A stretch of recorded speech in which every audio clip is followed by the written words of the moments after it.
It's a bit hyperbolic, but I'll say it anyway. WWE 2K23 is the best wrestling game I've ever played, and I've played a lot of them.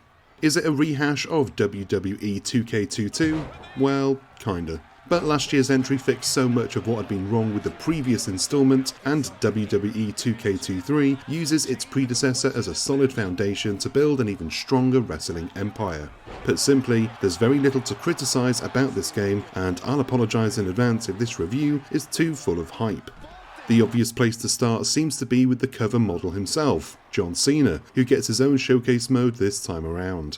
This year's theme follows one of Cena's mantras, never give up, and instead of stepping into his pumped up sneakers, you actually play this mode against him using a variety of other wrestlers. It's a much more engaging experience than the last go around, as you're constantly adjusting to the new wrestlers' movesets. You can go through just playing however you want, but fulfilling the storyline by performing the moves indicated in the corner of the screen unlocks some cool rewards, and treats you with the cinematic experience of the game action seamlessly shifting in and out of footage from old WWE matches. WWE 2K23 contains just about as many match types as I could conceive, and the newest is War Games. In a preview event, the developers seemed incredibly excited for this one, which has up to 8 wrestlers inside 2 connected rings inside an inescapable cage. Whether in a 3-on-3 or 4-on-4 format, it does provide a lot of chaotic fun. But as you start with only 2 wrestlers in the cage and have to wait for the rest to be filtered in, after which War Games officially begins, the match can be ended almost immediately, as the starters are usually beat to hell by the time the 8th competitor gets in the ring. So you've got to watch your teammates' backs, and it really provides a new level of team defense unlike anything else I've witnessed in a wrestling game. Next up, we've got MyRise, a story mode in which you design a superstar making their debut in the WWE. It's actually split into 2 different modes, the Legacy and the Lock. The game doesn't really tell you this, but the Legacy will have you competing in the women's division on SmackDown, while the Lock places you on a Raw men's roster. It's a nice touch that each has separate story modes, and they also each take a fresh angle to the next big thing, story archetype. The Lock doesn't have quite the same heart, but it does have a dry, self-critical wit that really appeals to my sense of humour.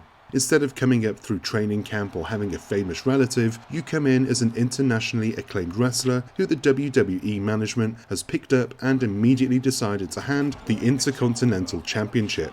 Here's the thing though, you've got to give up your persona and ring gear, again, and become the Lock. A guy who comes out of a giant safe and wears one of Cena's old Thugonomics padlocks on a chain around his neck. The self-awareness of the story is spectacular. In a rare bit of criticism in this review, I will say that I preferred the Lock to the Legacy for one simple reason: voice acting. The Lock places you under the tutelage of Shawn Michaels, and his gruff, raspy San Antonio tones really bring me back to his glory days. In the Legacy, you're working under Molly Holly, and while she's among my favourite stars of the Attitude Era, taking the nostalgia goggles off reveals to me that I was a fan of her ring work and not her skills on the mic. She plays such a major role in the story, and her wooden performance just does not hold up.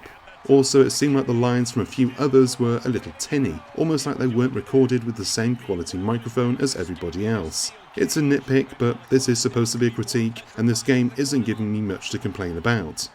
Beyond the story-centric modes, there are also 2 very sandboxy options. My GM mode returns, allowing you to take control of Raw, SmackDown, WCW, NXT or NXT 2.0, setting up rivalries and booking cards in an attempt to earn more fans and money than your rivals. It's always been a controversial mode amongst fans, but having lived through the GM modes of the SmackDown vs Raw days, this style is easily the best I've seen so far, and the additions tweak it enough to keep things fresh.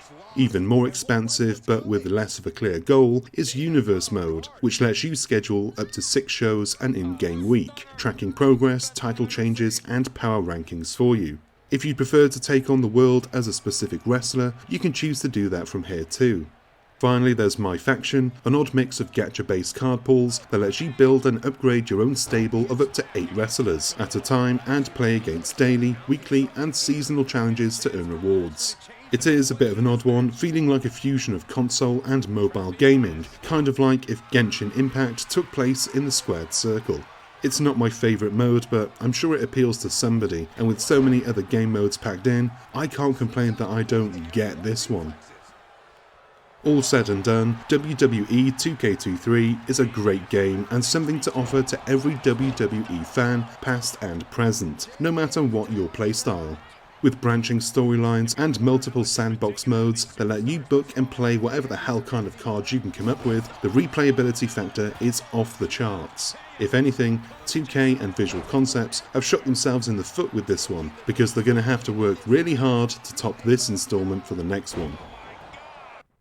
And that is the end of this review. Thank you as always for watching, and if you enjoyed this video and found it useful, go on down below, hit the like and subscribe buttons, and give the bell icon a ding so that you're notified whenever we've got new stuff for you to watch. I've been Chris, you've been gorgeous, and I'll see you on the next one. Until then, cheers my dears.